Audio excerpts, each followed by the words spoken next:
Welcome to Fort Worth 148's podcast, where we meet to discuss Masonic topics and strive to build value in the Brotherhood. The opinions and statements of the participants do not represent any positions or stance of any Grand Lodge or Lodge and are solely the viewpoints of the participants.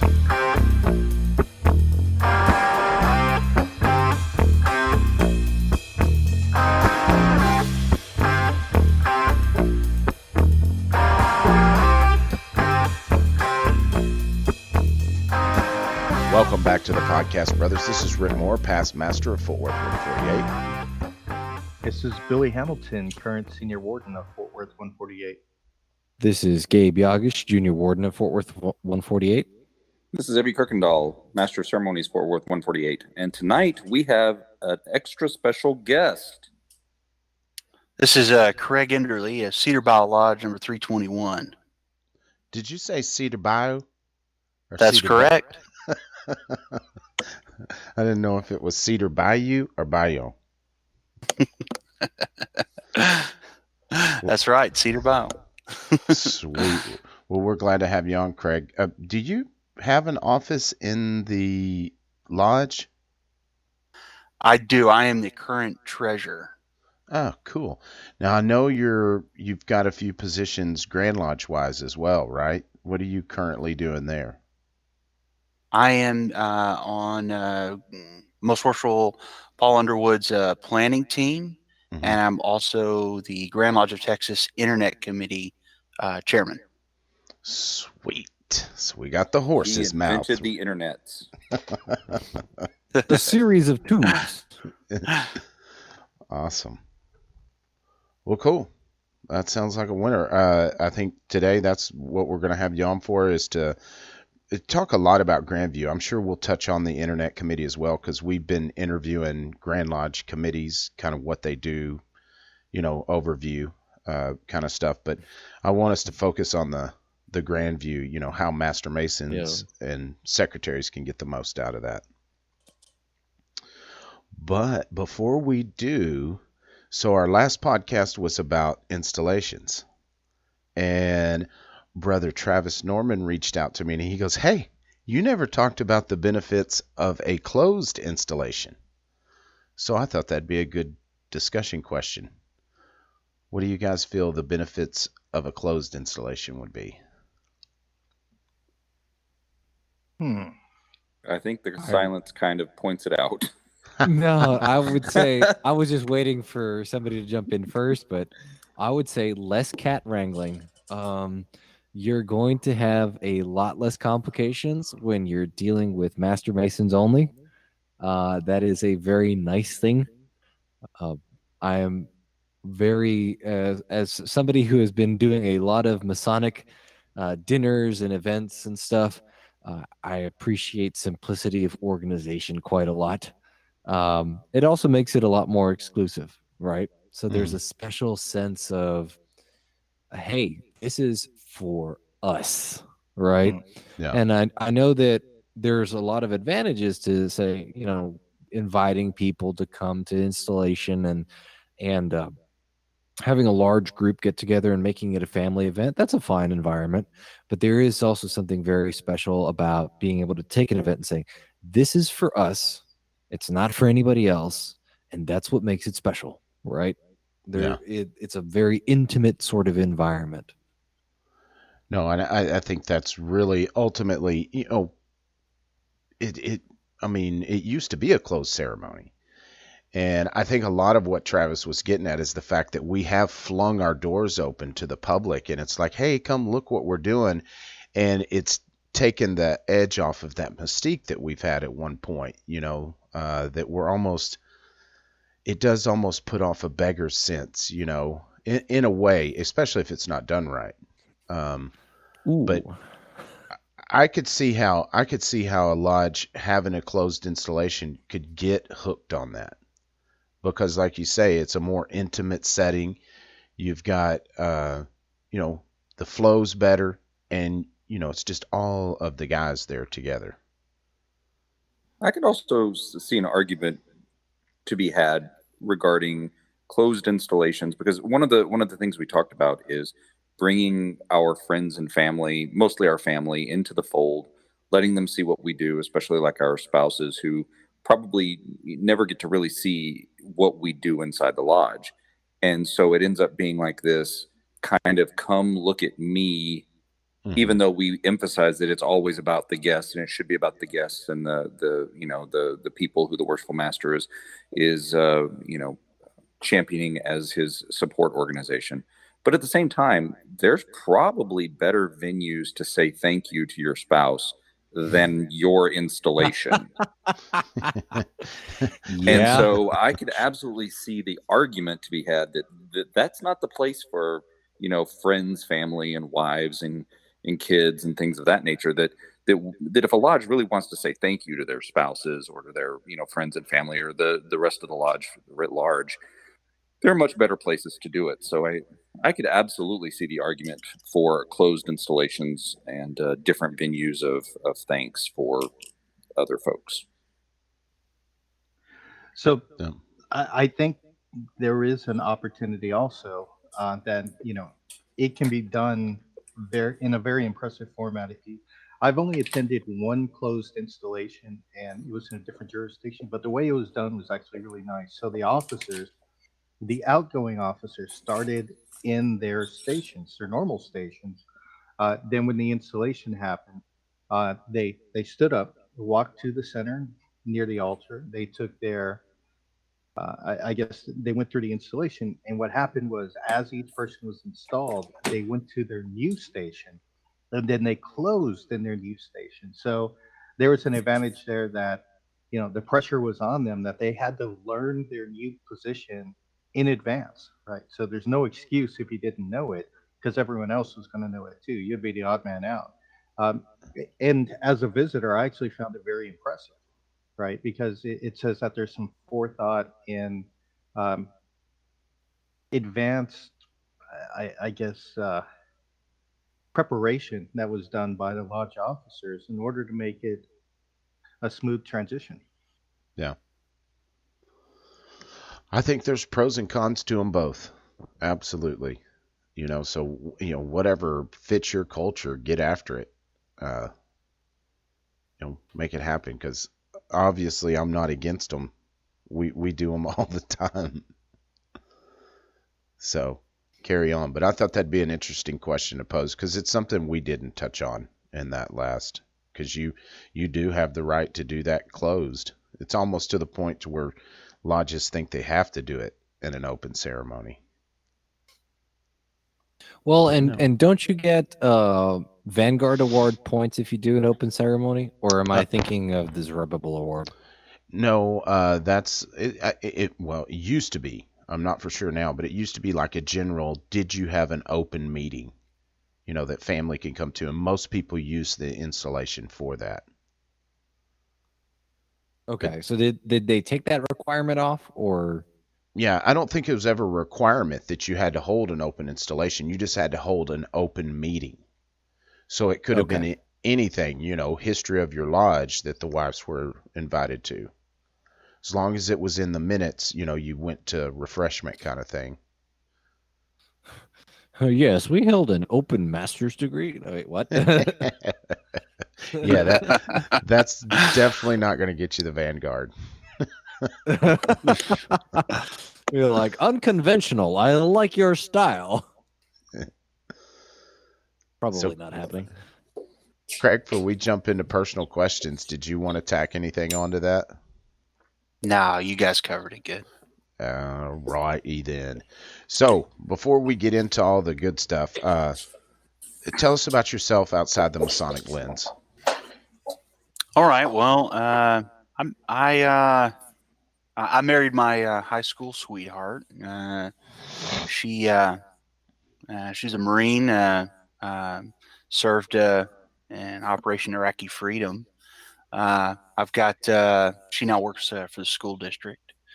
And we have 3 kids. My oldest is 16, Dakota, and I have two boys, William and Ryan. They're both in middle school. Middle school.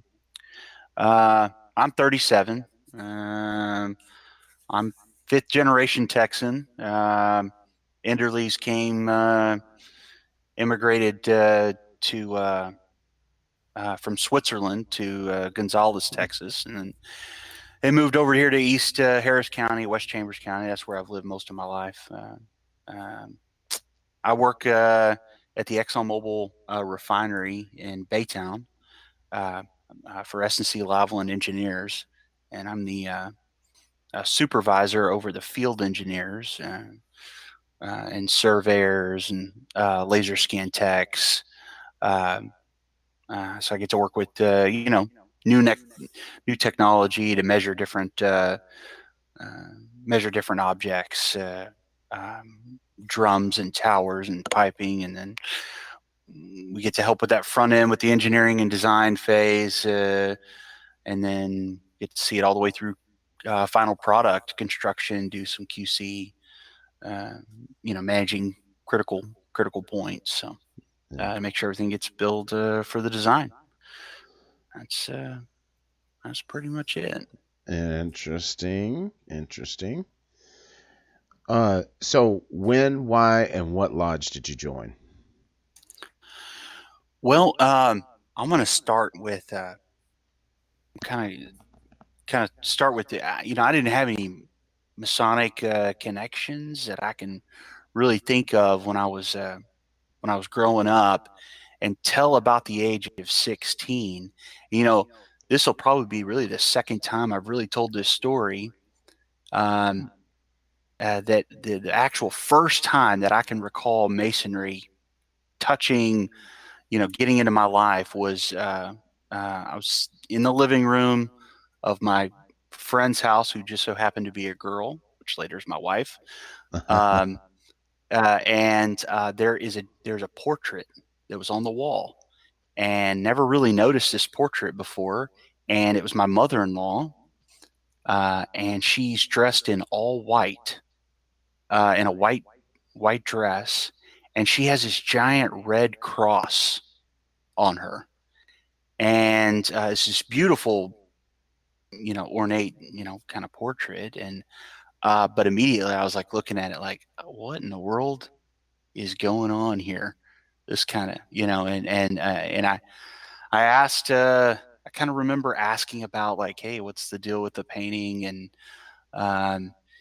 then my uh, my future wife began to explain to me about Masonry, about, well, she's in the social order of the Beauseant, and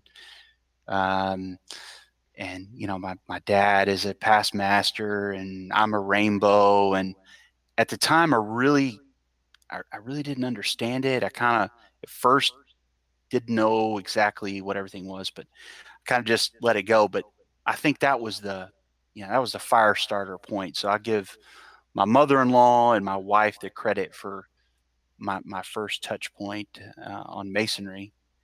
And then the next big time that I actually remember Masonry. And I mean, I knew my father-in-law at that point was a Mason and all that, but I don't really recall anything until my wedding day. And on my wedding day, there were so many people there that I didn't know. I had no clue who they were, but they were all, they were actually all Masonic brothers that were there for my wedding, but they were there at the invitation of my father-in-law. And so it kind of was impressive to me that these guys didn't even know me, never met me before, but they were there, and it was obvious that they weren't family. They were there was something a little bit different about it, and it never really left me. So I call that the pilot light, of Masonry for me, because they started with that spark, but that was kind of the pilot light, let it kind of go simmer. And then fast forward 5 years later, I'm on a project out here at Exxon, and I'm working with a bunch of guys, and just one day, one of the guys just simply just kind of asked me, how come you never joined the lodge? I mean, what was your deal? And I just told him straight out. I was like, well, my father-in-law never invited me. So, and the guy laughed, and everybody knows kind of knows the story of kind of what would Yeah. happen next. And so I petitioned Cedar Bayou Lodge in summer of 2009. By the end of the year, I was raised, and before the year was over, I pluraled at Baytown Lodge 1357, which is not too far away. And then that was that was a fast journey, which I think leads into what you're going to ask me next. About what offices I held. Go ahead. I immediately got in the lineup. That coming 2010 year, by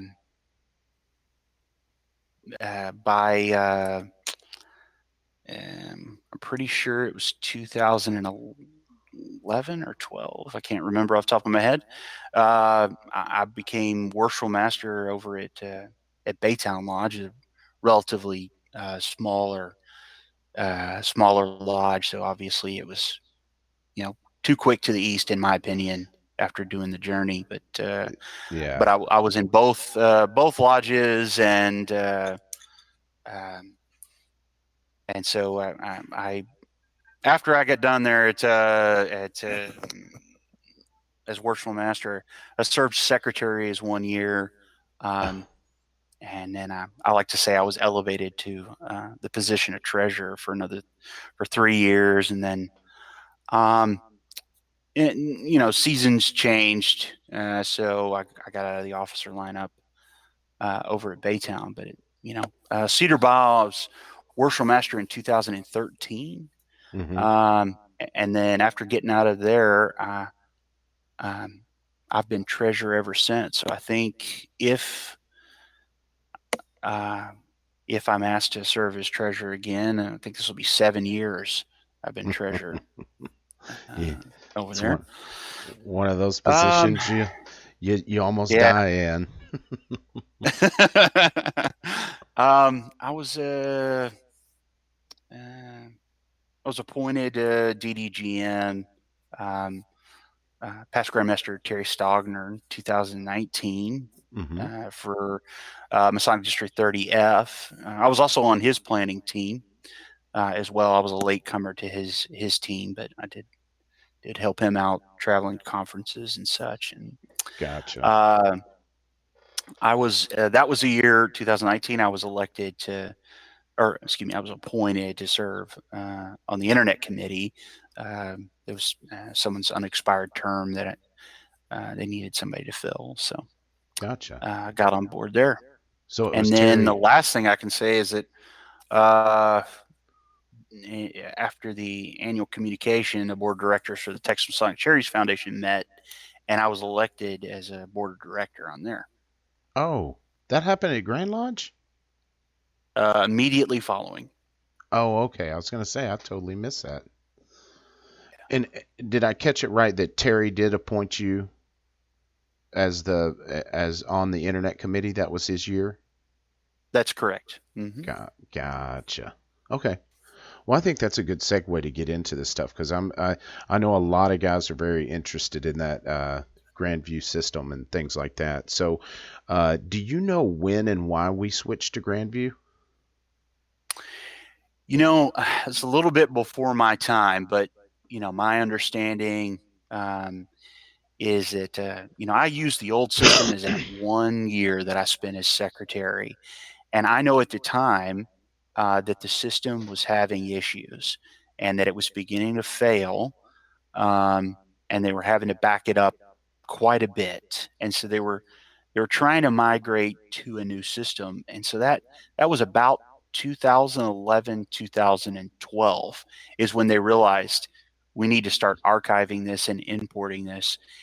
And that's the moment they began to gradually move to Grandview.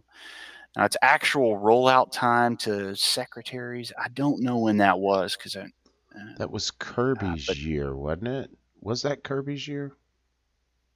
I don't know either. I'd be guessing. Anyway. yeah, So, I mean, I think it's almost a no-brainer question, but this is a better system than what we had, right? definitely. I 100% believe so, because for that 1 year that I used it, that the previous system, it was great. It was built for its time.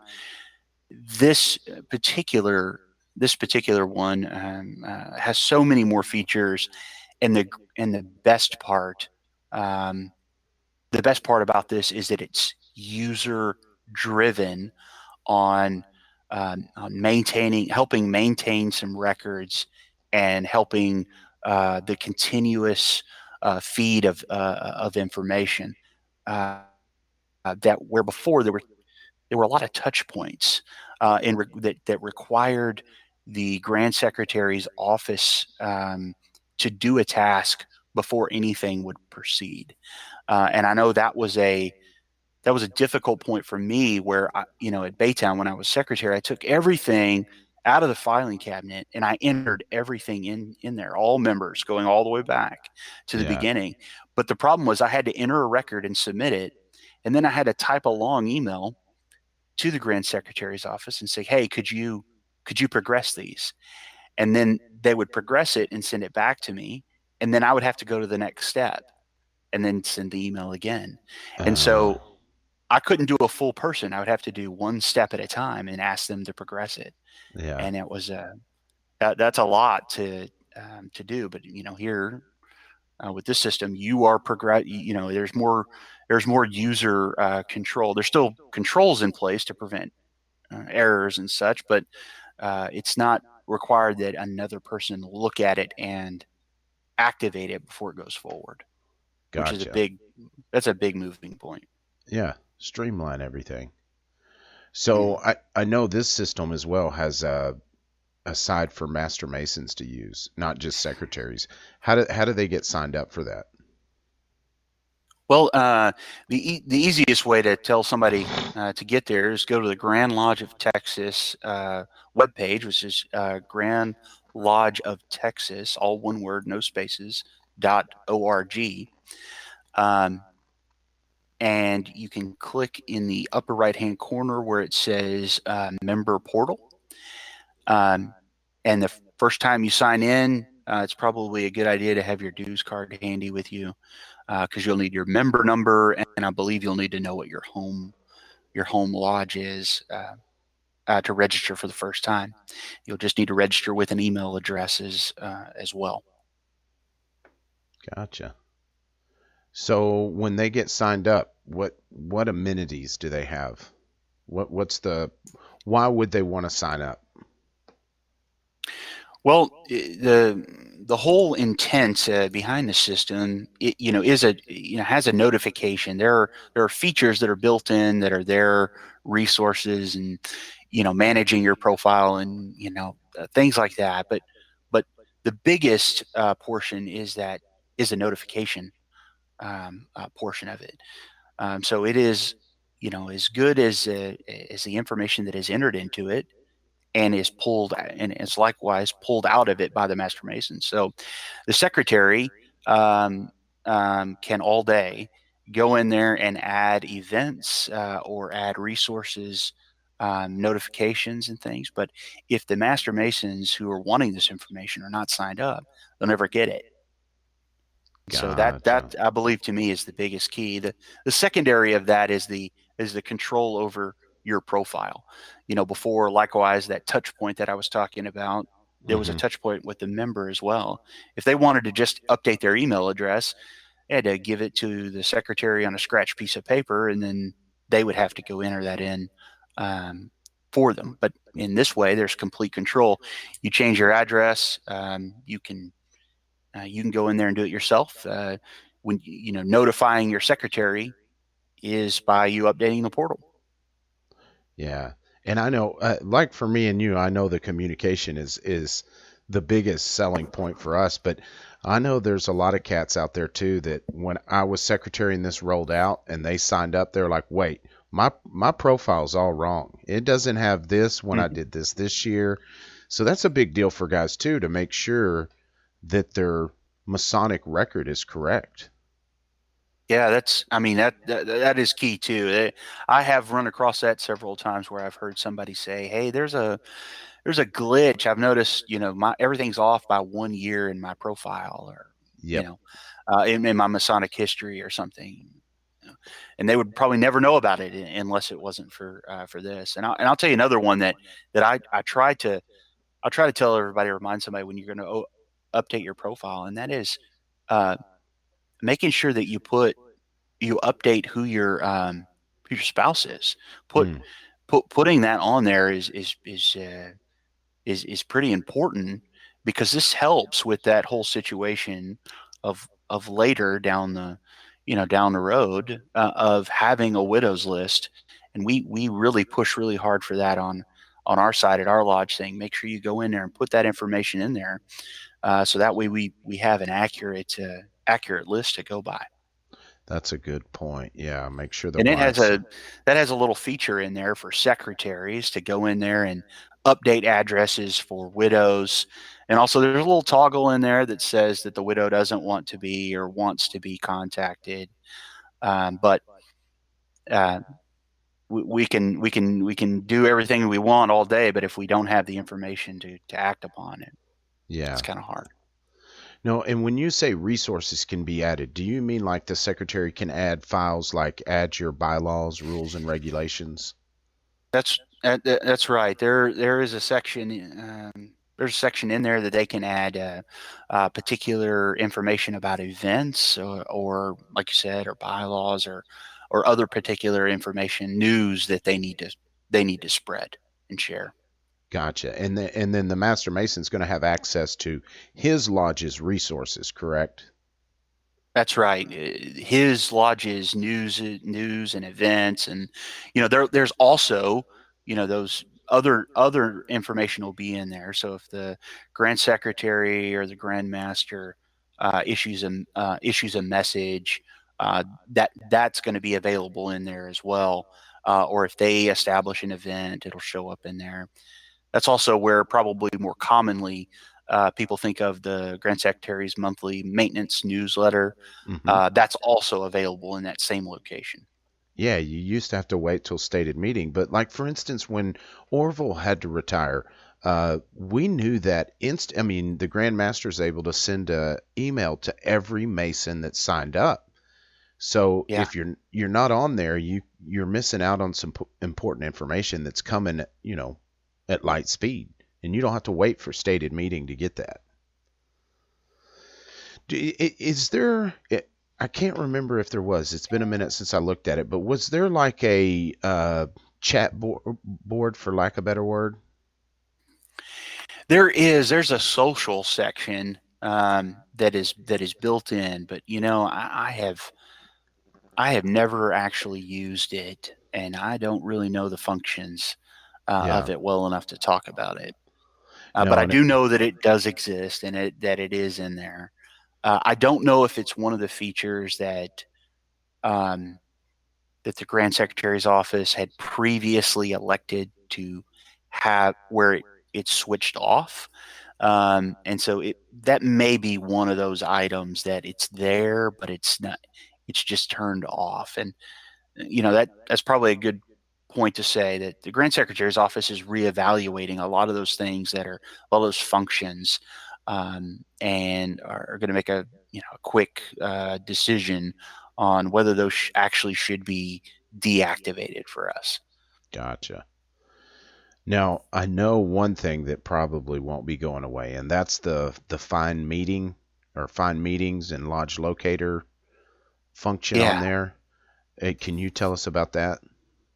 Yeah, so the fine meeting is a quick way to look. I believe the parameters are set at 10-day look ahead. It's based off of a zip code or a city, I believe, that you enter. It also has an option for you to let your phone locate you. And it's probably a good time to say that also I've had this question come up a couple of times on whether this app actually tracks your location while either in use um, or while it's dormant. And the answer is no. It only uses it for that information and then it dumps it. So there is no tracking information. Gotcha. I know I pulled up the find meetings, and that is actually very handy to where it just blink and it pulls them up in sequential order from the, one closest to happening to, further out. So that's Yeah, and definitely. the lodge locator, you can search by lodge name or number or city, even, and it will query all those for you. Gotcha. So, really, the last question I had on here about Master Mason using it is there an app? Yes, there is an app. You can get to the app. You just use your web browser of choice. Go to the Grand Lodge of Texas.org. In the upper right hand corner, click on Member Portal, and then in the right hand corner, there is up in the blue bar at the top. It'll say App. You can click on that app, and then you just follow the instructions depending on the type of mobile browser device that you're using. Just follow those instructions. Android, iOS. Now this is probably a time to say that it is a progressive web app, and so it has it'll put an icon on your browser, but it is not doing what most people traditionally think of as an app, where it's a standalone application. Um, this is a browser app, and the reason why that Grandview goes down this route is because in order to have an app put in the App Store, um, there's a lot of regulations and permissions Yeah. that have to be gone through, and those come at an expense. And so this is a way to get around that expense without cutting the corner of having an app, because there's no functionality that a non what you think of as a traditional app versus a progressive web application would really have.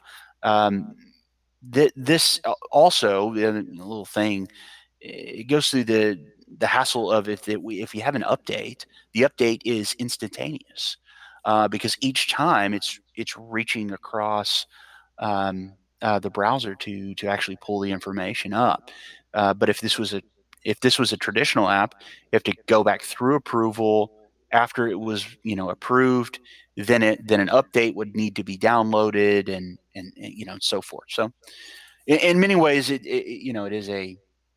has a lot of advantage over Yeah. traditional process. So Well, and I know it. I like it because it puts it. You just click on that little app link on your homepage there on your phone, and you're right there. and I guess is a good time to tell you also is there is more development that's coming with Grandview. There's actually a virtual card that is available. Now it's available for you to see on your desktop too, but really the virtual card doesn't do you much good on a desktop really. But on your mobile phone, it does open up a new idea. Now I won't get into the specifics about law, but whether you can use that card or not. But I will talk about that there is a card, and the card is instantaneously based upon what your status is in Grandview system. So there's some advantages to be said about that down the road. There is a development right now with Grandview, which should come out fairly soon. I don't want to quote when, but they on a verification using where a particular officer of the lodge can actually scan a dues card, whether that be in paper format or an electronic format, and it would verify it using Grandview, giving a simple green light or a red light on whether the person is in good standing. Very similar to how we handle this at the annual communications through credentials. Yeah. It's the same program, except for it's rolled out to local lodges. So that should be coming pretty soon. You can right now use your virtual card if you go to a Grandmasters conference and they're checking you in. You can use that card because that barcode will scan on your phone to check you in. I'm testing that out. I'm looking at mine right now. It's legit. Yeah. Yeah, I know officially, because when you can scan it like that, being that you have that capabilities, you're tapping right into the system. But if you do go to another lodge, like you'd mentioned earlier, it's not legal yet. We've got to change our laws. That's right. Hopefully one day we can figure all that out, because it's not just as easy as, electronic dues cards, because what about other grand jurisdictions? You got to make sure you're getting into there too. So that one's gonna be a slow change. It seems like a no-brainer, but it's a few more ins and outs to it. So when it comes to secretaries, I mean, is there anything that jumps out to you that was a game changer for secretaries? I think the game changer, the immediate game changer, is not having to update all these people's profiles. I think that's super. I can't say much more about that one, but I believe the ones that we're getting into, that we're slowly creeping into, is the whole tracking system with payment of dues. That system is not being fully utilized, and again, that's one of those items that was previously turned off by the Grand Secretary's office, and then it's slowly under review and evolving to be released because it's a feature that's built in. And I'm not an expert on that system, but that system is going to, I think that system is going to be a cost saver in the end. On how dues can be collected and how annual returns can be paid, and that's going to save both, I believe, local lodges and the Grand Lodge of Texas both money and headache. Yeah, I know from what little I got to tinker with it, because when it first came out, you couldn't do much with it. But then, they had it to where you could set up, this guy's a 50, well, it automatically filled in. He's a 50-year member or endowed. You put in the amount for all the dues paying members, and it send them out an invoice. I mean, it was legit. And you're still going to have the guys that just have to get it in the mail, but that's going to be cut way down to eventually nothing, because as you get initiated, that's just the way it is. You get online dues notices. Well, I think that's one more thing. One I just realized I didn't touch on was the resources, the actual resources section. The secretary does have it's available, all those different resources for them to fill out those certain forms or so forth. But with the movement of now that members have access to certain things, this year, the Internet Committee, we have been beginning to put things inside the resources sections that's not just for the secretary. We've put things in there for the treasurer. So if you're a treasurer, there's a couple of items in there, and then also master masons. There's a general section that just covers different lots of different topics that would be appropriate for them. No, I think that's definitely a great thing, because there's a lot of stuff. Master Masons could be utilizing. I know the education committee puts out tons of good stuff for officers. Yeah. Right. So we have a right now, and underneath that Master Mason section, all the Briscoe workshops, 2019 to 2011, I believe, they're all available in there. That's legit. Y'all been working. Last time I looked, there wasn't anything in there. Is there any way to measure how many times the different files have been downloaded or accessed? And if so, are there any workshops that are downloaded more often than others? You know, there's different ways to metrics these different files on how they're downloaded. I don't think anyone's ever looked at it, but there is a way. You know, most of these files, you know, that I was talking about, it's only been out since the annual communication, so probably we don't have a really good baseline on it yet. But there is a way that we can dive into that and look at that. Oh, I just pulled it up. There's Masonic etiquette for the Master Mason and protocol. Balloting chart. That's legit. That's a good one.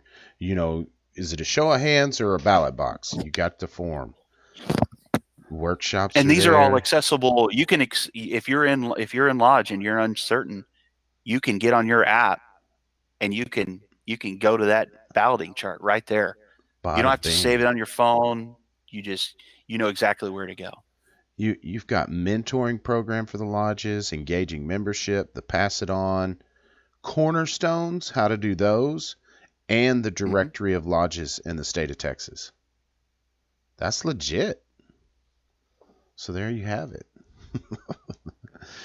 So and then also, like, so the treasurer one, you know, if you're a treasurer out there, just to mention those, you know, there's a little segment of, you know, brief roles and responsibilities, and then the applicable Form 62, if anybody uses that out there instead of their own ledger, and then the financial stability and budgeting program that was issued out last year by the DDGMs. Gotcha. And I've got on here a tip that I figured out, because I know as a secretary, you go looking through those forms for something.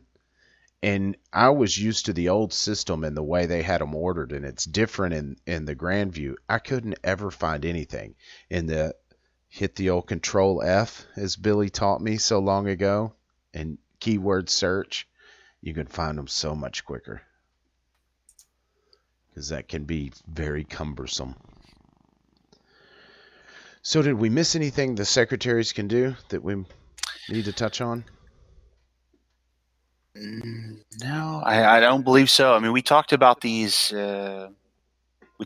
specific communications, you know, setting up events and sending out those news information. But maybe the one thing I didn't mention underneath that communications dashboard for secretaries, you know, you once you get in there, you can see what your percentage is on what percentage of your membership has valid email addresses, valid mobile phones, home phones, addresses, and then it goes into your posting of your events, and activities. How does Grandview test the validity of contact information? Returned mail through the Grand Lodge of Texas is the only way to test those addresses. Yeah. So like the phones though, like is there some sort of like text message or phone call that happens with the phones, and email, and actually the email as well? Well, because I know obviously if mail gets returned, then the physical address isn't valid. But what about the other ones? Yeah, there's no. I believe email on the email when we do a mass mail out, it will flag it, and then it will it'll quote it as undeliverable. But I've actually never seen a mobile phone or a home phone. I've never seen the percentage ever change. So there's probably not a way on those.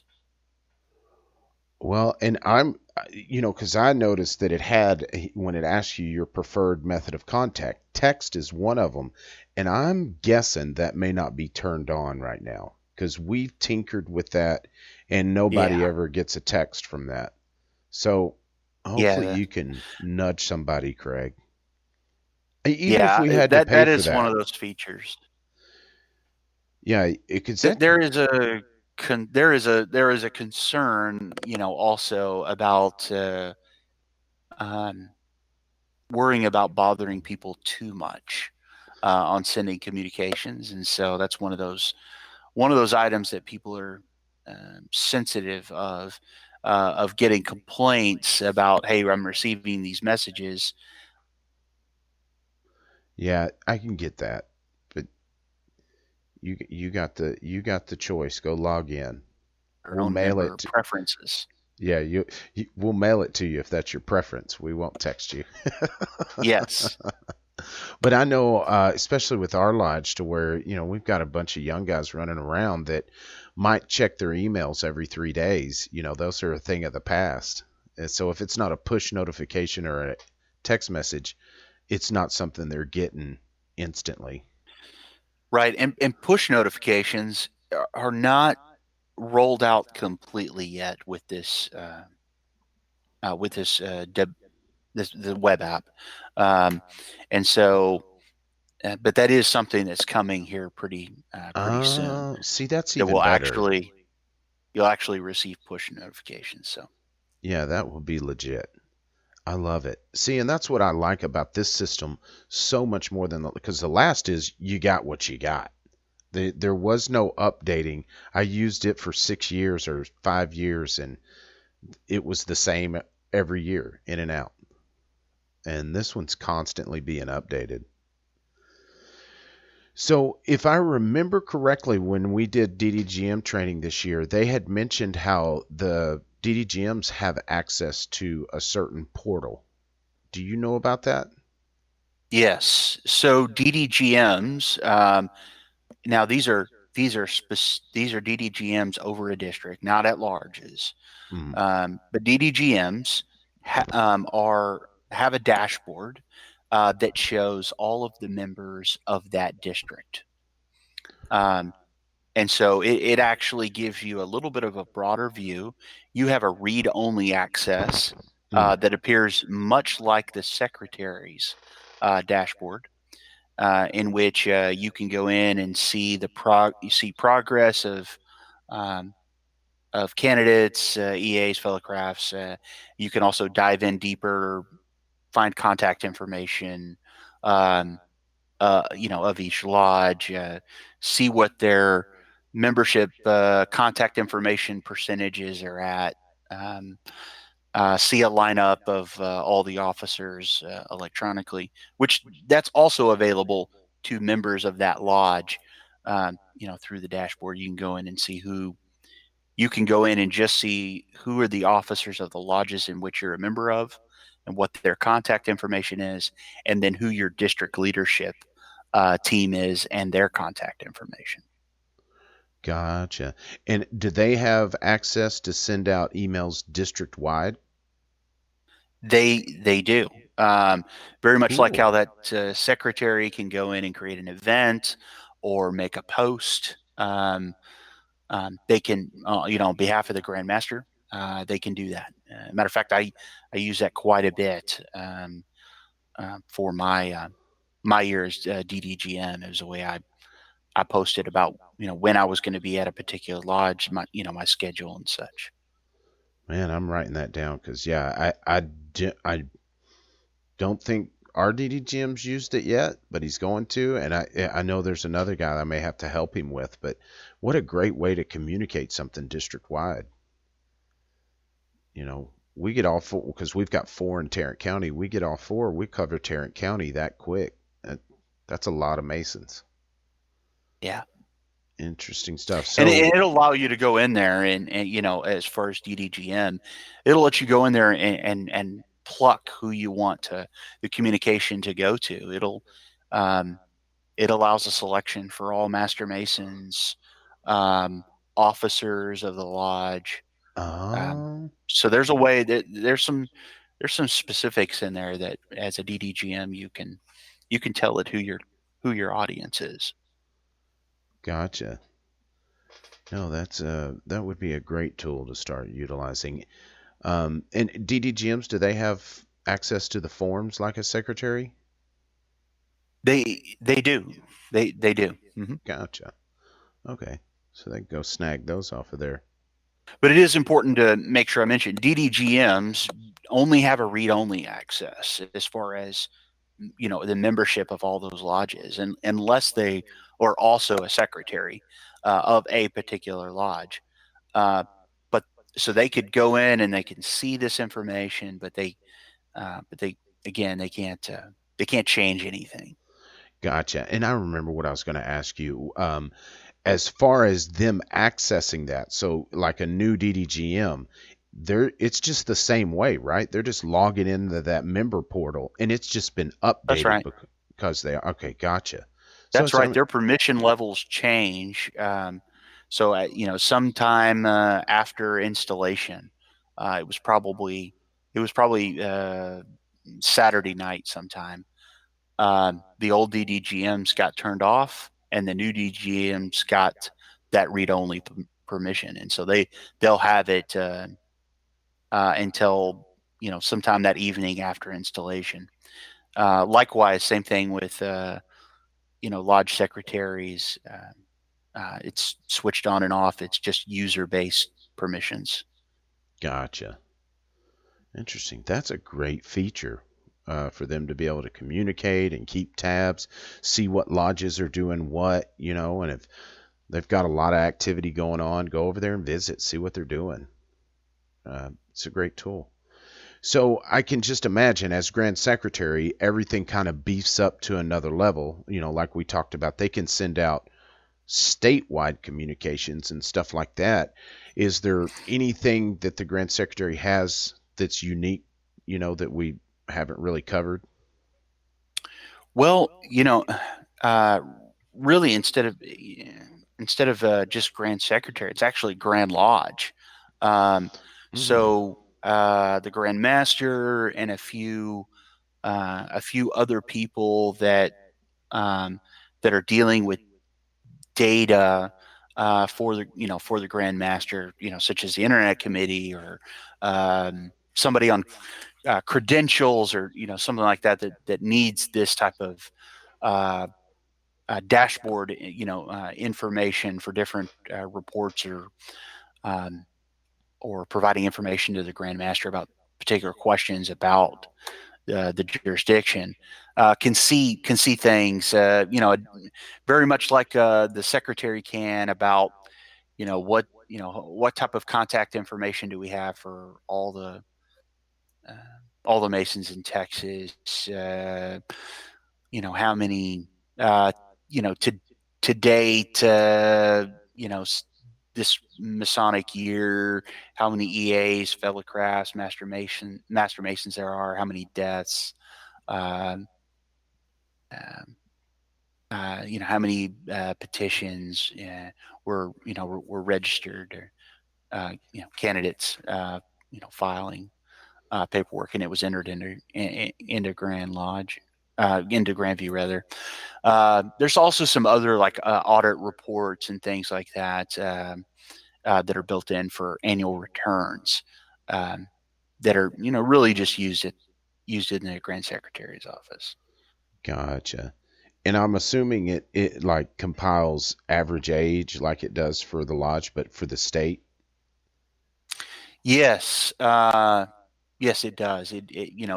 Also at a little bit of a more detailed level, and it also candidates, entered apprentices, fellow crafts, master masons. Oh, so you can break it down all the way into that. Does it give Yeah. you So right now, like I just so happen to have it up. Master Masons is 66. That seems oh, surprisingly low. that does. But yeah, 66 is what it says. So It's just all like, Fort Worth Lodge dragging down the average age. I was thinking if we like use my lodge, I would think it was like 87. Just kidding. Yeah. I'll get something over that. Fellicrafts, candidates do Fellicrafts. I don't know if it's a coincidence, but it shows it down to the 100th. But but it's 42 is the average age. So Interesting. yeah, 42. So does it 42. give I would assume that's a big swing. You'd have to really look at that data.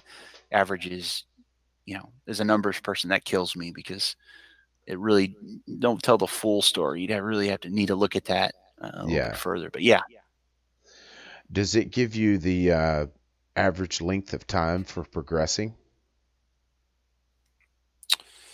there's a way for us to pull out that, but it doesn't show that on the dashboard. Gotcha. It doesn't just pop that up.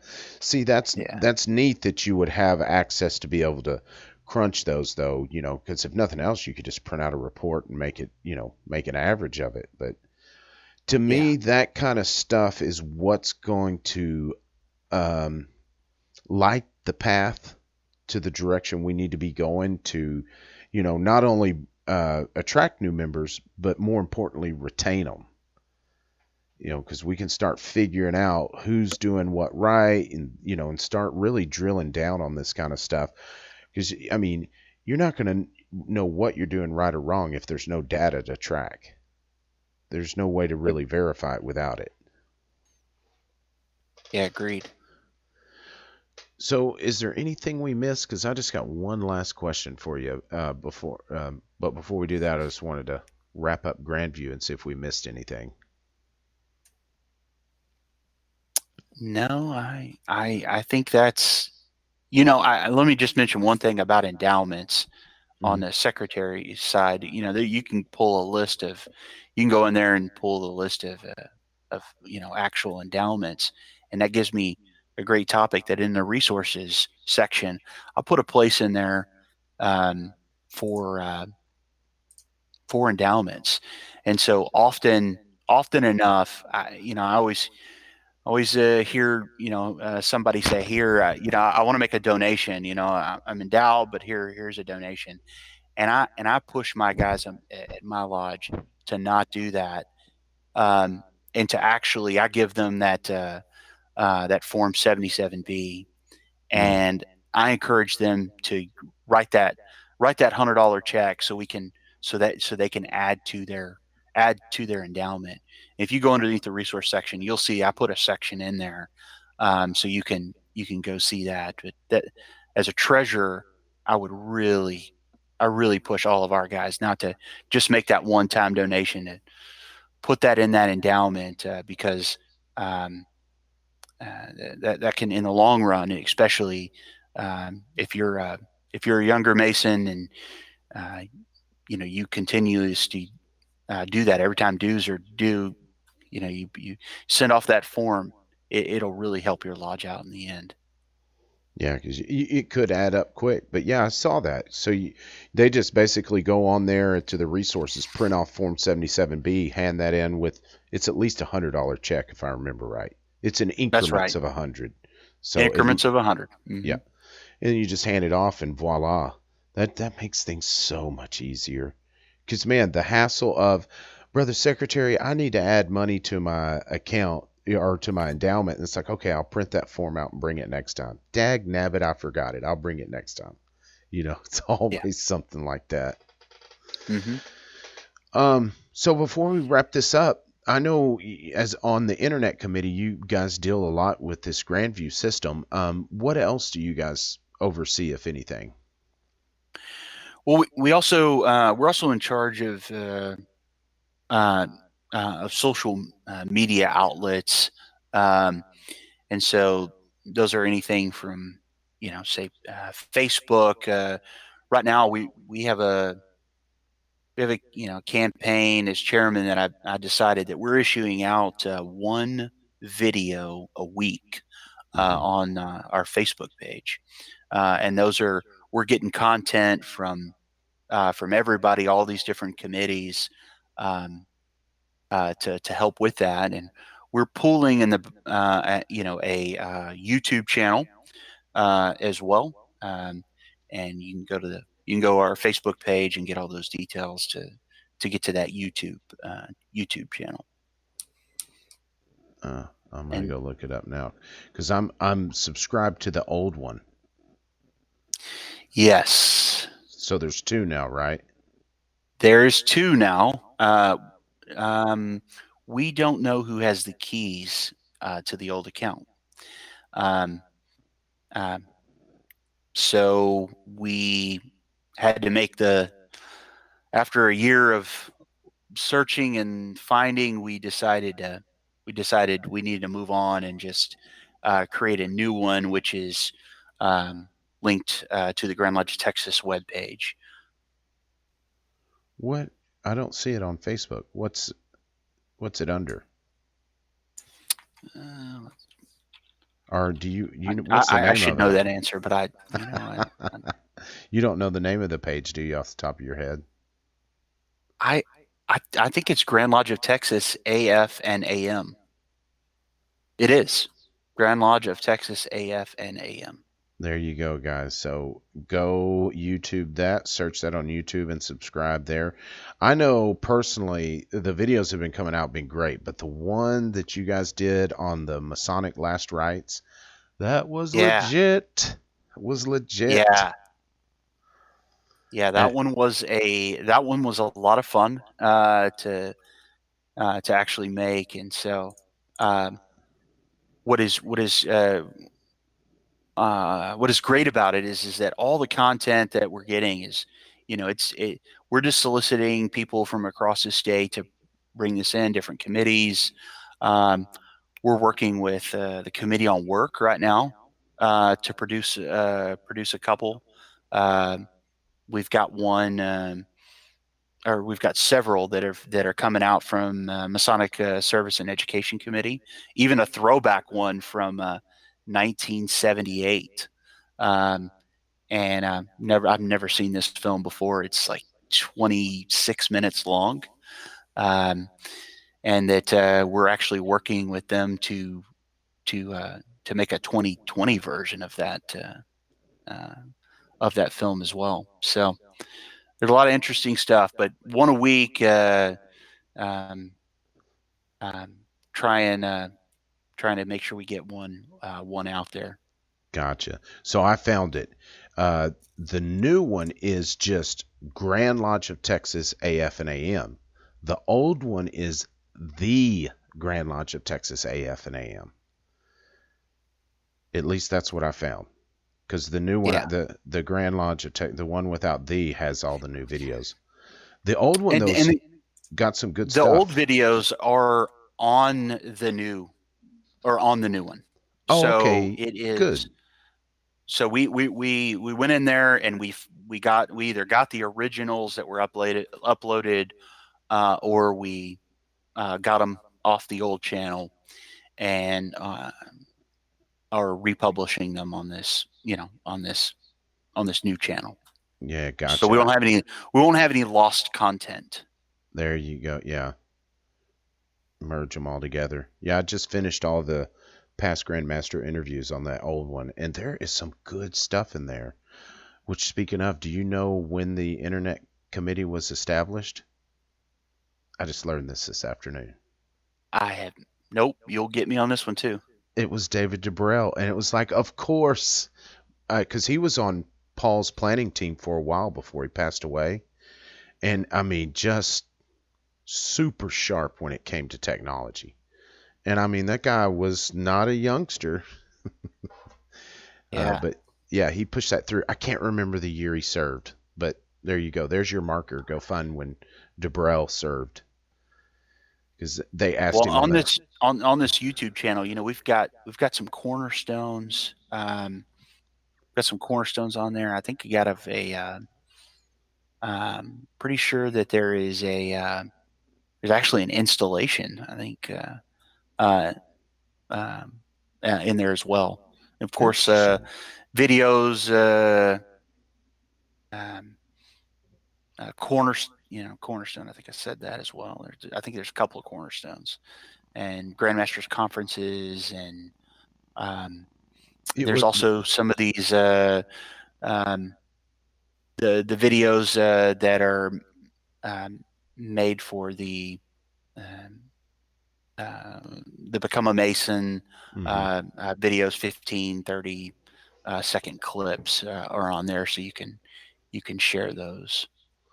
And I'm pretty for sure I saw the Grandmaster, a video of the Grandmaster on here too, right? That's right. His, have